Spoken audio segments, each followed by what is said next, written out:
हिंदू महिलाओं के लिए गहनों का विशेष महत्व है। हर एक गहने का अपना अलग महत्व है। क्या आप जानते हैं कि नारी गहने क्यों पहनती है और उनका क्या महत्व है? यहाँ जानिए इन गहनों से जुड़ा रोचक प्रसंग जो हमें प्रत्येक गहने का महत्व बताते हैं। भगवान राम ने धनुष तोड़ दिया था। सीता जी को 7 फेरे लेने के लिए सजाया जा रहा था तो वह अपनी माँ से प्रश्न पूछ बैठी, माता श्री इतना श्रृंगार क्यों? बेटी, विवाह के समय वधू का 16 श्रृंगार करना आवश्यक है, क्योंकि श्रृंगार वर या वधू के लिए नहीं किया जाता। यह तो आर्यवर्त की संस्कृति का अभिन्न अंग है, उनकी माताश्री ने उत्तर दिया था। अर्थात सीता जी ने पुनः पूछा, इस मिस्सी का आर्यवर्त से क्या संबंध? बेटी, मिस्सी धारण करने का अर्थ है कि आज से तुम्हें बहाना बनाना छोड़ना होगा। और मेहंदी का अर्थ? मेहंदी लगाने का अर्थ है कि जग में अपनी लाली तुम्हें बनाए रखनी होगी। और काजल से यह आंखें काली क्यों कर दी?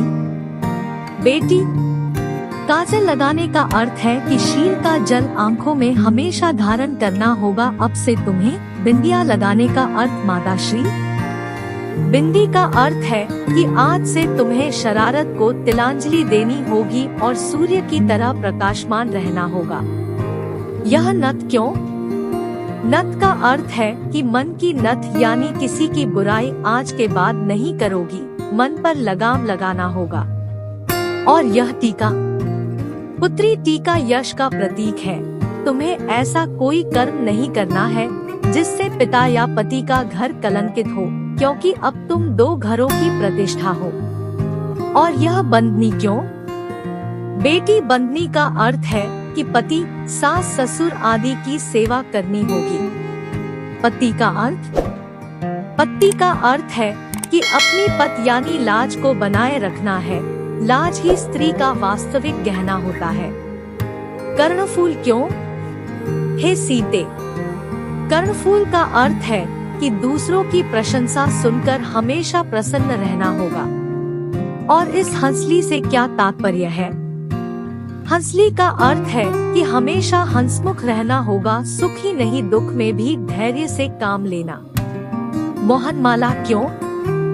मोहनमाला का अर्थ है कि सबका मन मोह लेने वाले कर्म करती रहना। नौलखा हार और बाकी गहनों का अर्थ भी बता दो माताश्री। पुत्री, नौलखा हार का अर्थ है कि पति से सदा हार स्वीकारना सीखना होगा। कड़े का अर्थ है कि कठोर बोलने का त्याग करना होगा। बांग का अर्थ है कि हमेशा सीधा साधा जीवन व्यतीत करना होगा। छलने का अर्थ है कि अब किसी से छल नहीं करना। पायल का अर्थ है कि बूढ़ी बड़ियों के पैर दबाना, उन्हें सम्मान देना, क्योंकि उनके चरणों में ही सच्चा स्वर्ग है। और अंगूठी का अर्थ है कि हमेशा छोटों को आशीर्वाद देते रहना। माताश्री, फिर मेरे अपने लिए क्या श्रृंगार है?